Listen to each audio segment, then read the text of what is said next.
Every morning at exactly 7 o'clock, the same old man walked into a small coffee shop in a quiet town in Ohio. His name was Frank. He was around 70 years old, with silver hair, a worn brown coat, and a face that looked like it had seen both hard times and beautiful memories. Every morning, Frank ordered the cheapest coffee on the menu, just one cup. Then he walked to the same table by the window, opened his newspaper, and quietly watched the world go by. But there was one thing about Frank that nobody could understand. Every single morning, he left a $20 tip for one small cup of coffee. The first time Emily, the young waitress, noticed it, she thought it was a mistake. She ran outside after him. "Sir, you left too much money." Frank turned around and smiled. "No, sweetheart. I left exactly what I wanted to leave." Then he walked away. The next morning, he did it again. And the morning after that, $20 every day. Emily eventually stopped asking, but she couldn't stop wondering, who was this old man? And why would someone spend $20 every morning on a cup of coffee that cost less than $3? Emily herself wasn't having an easy life. She worked long hours at the coffee shop while trying to save enough money to attend college. She also helped take care of her younger brother. Some nights, after closing the shop, Emily would sit at her kitchen table surrounded by unpaid bills and wonder if her dreams were simply too expensive. She never told anyone, especially not Frank. To her, he was just the quiet old man who came in every morning. But Frank noticed more than she realized. He noticed when Emily looked tired. He noticed when she skipped lunch. He noticed when she smiled at customers even on the days she clearly wanted to cry. And every morning, he left that $20 tip. One winter morning, snow covered the streets. Emily arrived at work early, expecting to see Frank sitting at his usual table. But the table was empty. She thought he was running late. 7:15 came, then 7:30. Still nothing. For the first time in months,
struggling.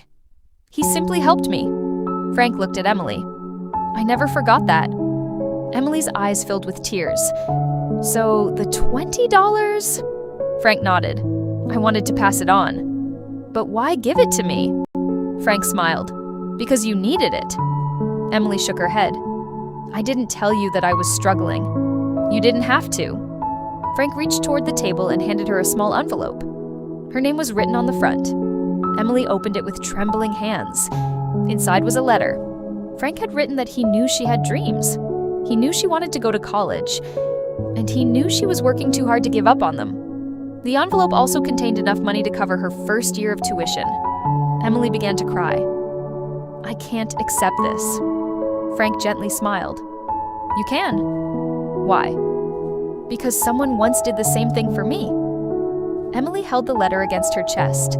For the first time in a long time, she allowed herself to believe that her future could be different. Years passed.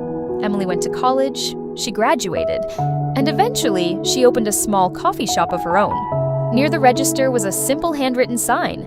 It said, "If you can afford one, leave one for someone who can't." One morning, a young man walked into Emily's cafe. He ordered a coffee. When he reached the counter, he realized he was short by $2.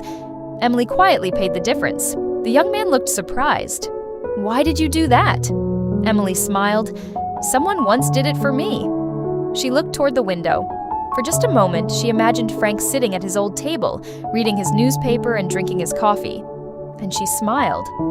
Because sometimes, the smallest act of kindness can travel much farther than we will ever know. You may never see where your kindness ends. You may never know whose life you changed.